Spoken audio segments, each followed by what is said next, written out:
instead of, even though she was sensitive, instead of going to a point of being in pain or just deeply saddened by how something went, she would rationalize it. She would scan her logical side of her brain, make sense of it, and she would get over it. She was very much into like self-soothing and things of the sort. I want to see what her relationship looked like, and the energy between her and her mother. That scared the hell out of me. It's actually time for me to be meditating, but I'll do that after I get done.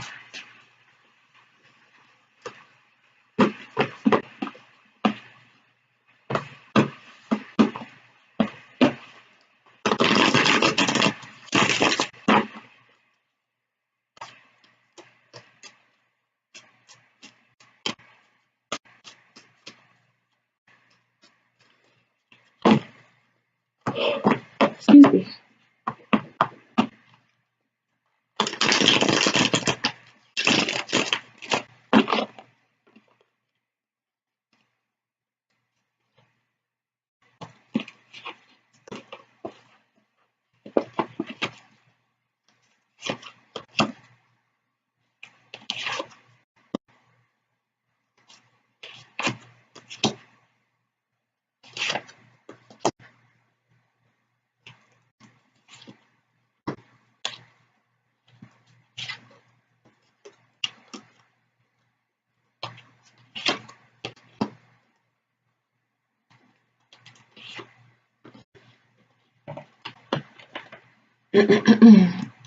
So the energy between Aaliyah and her mother was that her mother was a healer.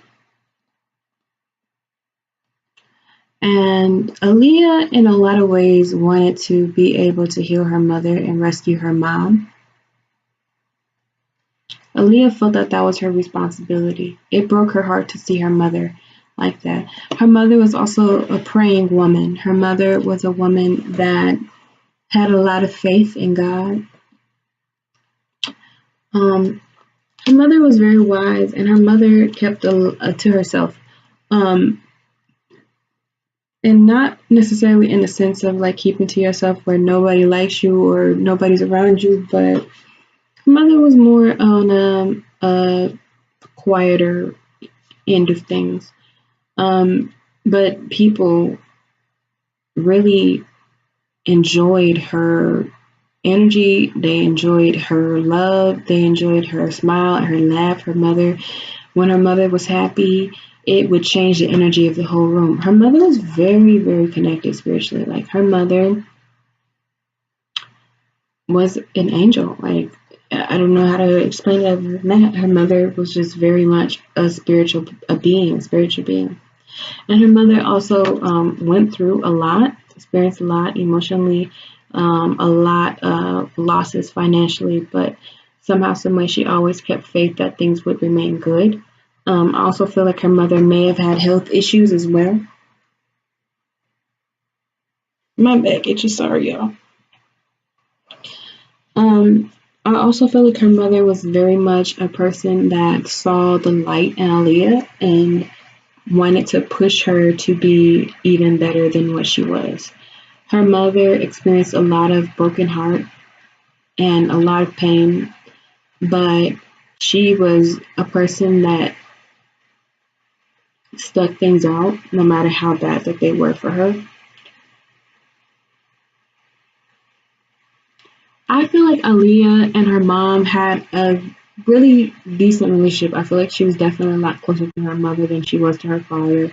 I do forget that Aliyah always longed for the love of her father, the approval of her father, and the times that they were good were the times that she clung on to, and that's what she valued the most, were the good times. So I feel that Aliyah was very much a forgiving person, and that she was willing to kind of overlook her father's shortcomings because she loved him so much.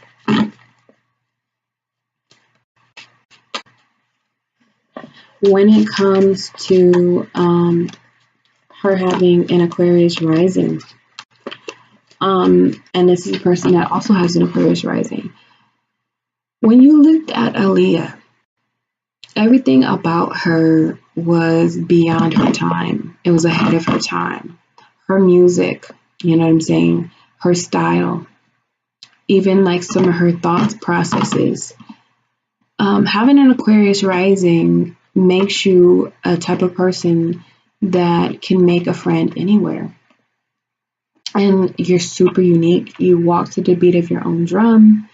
And for sure, with the Uranus energy, it gives you a starseed syndrome. So, galactic energy, the energy of being connected to the outer world and outer space, that is very Aquarian, just like in aliens and shit like that. I love that. My name, before I chose to go as Mama Neptune, which is Neptune is a planet, and it's the planet of like the mermaid, and it's the planet of the siren and King Triton and Poseidon, and it's like the planet of spirituality and psychic ability and magic and fairy tales. Like that's what Neptune represents, and it's an outer planet. Anyway, that's Aquarian energy right there. You know what I'm saying? Just kind of being connected to the stars, being connected to the different galaxies, and knowing about reptilians and the Pleiadians, and like astrology. I mean, even me talking about this is very Aquarian. And so Aquarian risings, if you look at us on a daily basis, especially if you would have found us in high school, we did not follow trends. We did whatever the fuck we wanted to do. We wore whatever the fuck we wanted to wear. We had whatever friends we wanted to have, whether some friends was in a marching band, some friends was like, cutting class, some friends was jocks, some friends was like in a popular crew. Like I had some friends out of every clique. I can go and chill and hang with anybody, everybody, every day of the week, from class to class to class. Even though I spent a lot of time by myself, I never really had to, if I, unless it was just like my absolute choice. And a lot of Aquarius risings, like you would look at our clothes, and like I said, when I was coming up, Hollister, Abercrombie and Fitch, what else? American Eagle, like all these like preppy ass clothes. That was like the style. And I was over there wearing fucking thrift clothes. I was wearing old ass 80s style stuff with the shoulder pads. I was wearing like high waisted MCM pants with the belts around them, and vests. I loved me some vests. I loved me some stuff that like had like pins on it, and like iron,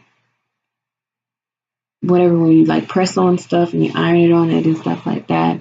I made a lot of my own clothes. My hair was crazy. I had like mohawk. I had orange hair before. I've had locks. I've had bald head, like straight up, like nothing, like straight up bald. Like I've been that. And like I said, you can always kind of tell us apart from other signs, because it's kind of like we will show you we're different by the way we express ourselves, by the way we look, and our attire is definitely one of the ways that we would do that.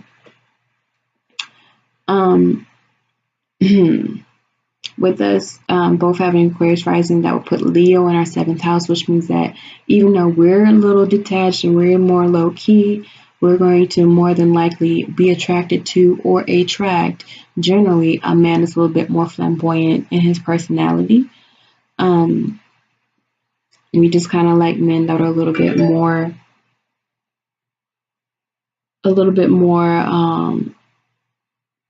loud and a little bit more like boisterous and things of the sort. Now, I want to discuss like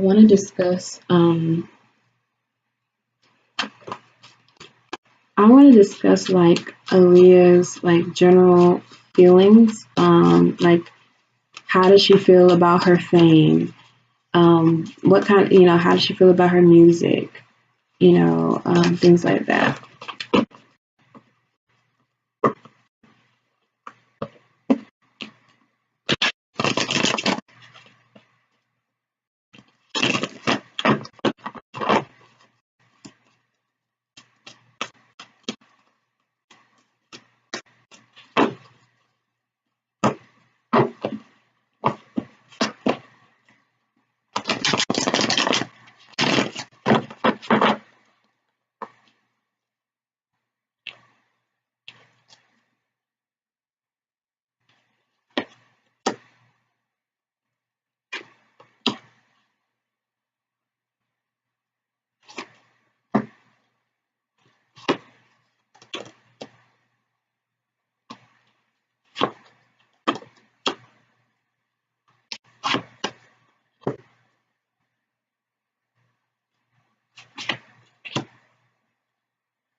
So Aaliyah, the way that she felt about fame is that she always knew that it wasn't going to be forever. Like she just kind of knew that it was never going to last. She kind of knew that she needed to save her money. I feel like she invested her money or saved up a decent amount. And she was a little bit more, she was not frivolous with her spending. She kind of knew that you could be here today, gone tomorrow, you know, so she always saved up for a rainy day. She's very much a person that listened to her intuition, and also not just her intuition, but like older, wiser women shared information with her, and they kind of geared her and prepared her for if anything were to happen. She always had like a backup plan. She truly definitely enjoyed travel. She enjoyed that probably the most out of being famous and being able to experience new things with new people. She rose to fame relatively quickly as well. I'm also seeing that men with money were always coming around her, especially the more she traveled, the more she got around. She did feel like a little bit bombarded by the amount of men that were wanting to be around her and who liked her and things of the sort. She definitely guarded her energy. She was really kind of more like picky and choosy about who she spent time with and who she got to know. I'm also seeing that her mother gave her a lot of ideas. Her mom was very supportive of her. I feel like Aliyah had plans to save up money so she can move her mother with her.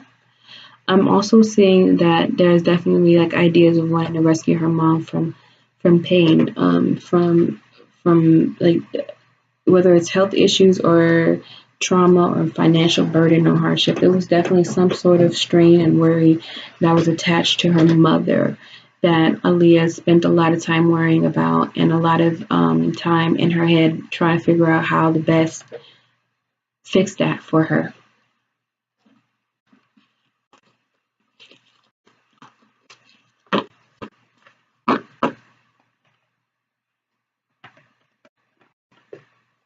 Let's look at let's look at her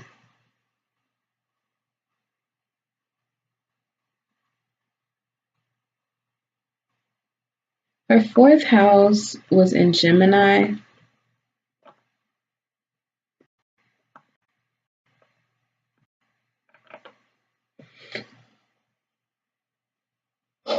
Sorry.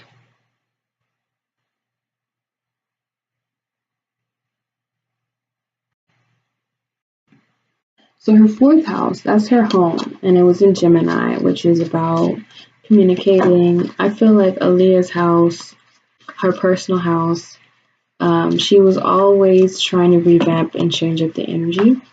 She was definitely a person that was always kind of working on something new.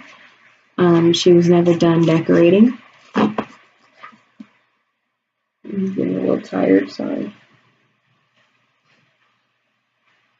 Sorry. So yes, so she was never done decorating.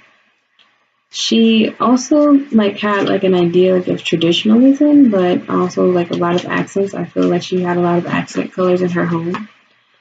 I also feel like she had a lot of random figures and artifacts and things that she've acquired a lot of different. Um, she was very well learned. Like she did a lot of study, a lot of writing at home, a lot of introspection. I feel like she kept a diary, but in particular, things that she may have studied about, like maybe cultures and civilizations. She may have gotten trinkets or jewelry or a clay pot made by, you know, a woman that was from the Hopi Indian tribe. You know what I'm saying? Like things like that. Probably African or Egyptian figures and deities, like and statues and stuff, art from all over. She had like that type of energy that was going on in her home. It also feels like her house was kind of junky. not junky in like a bad way, but like, you know, clothes on the floor. Um, you try on your outfit 3 or 4 times and now your room's dirty even though you just cleaned it earlier that day. Um, Kind of like home was not necessarily like home was definitely a place for her to like to gather her mind and to write and stuff, but also like there was like some energy of kind of not necessarily being able to be home as much as she wanted to. So it's kind of like a place that was like an oversized closet for her. I'm gonna ask my card to, you know, tell me what her actual home was like.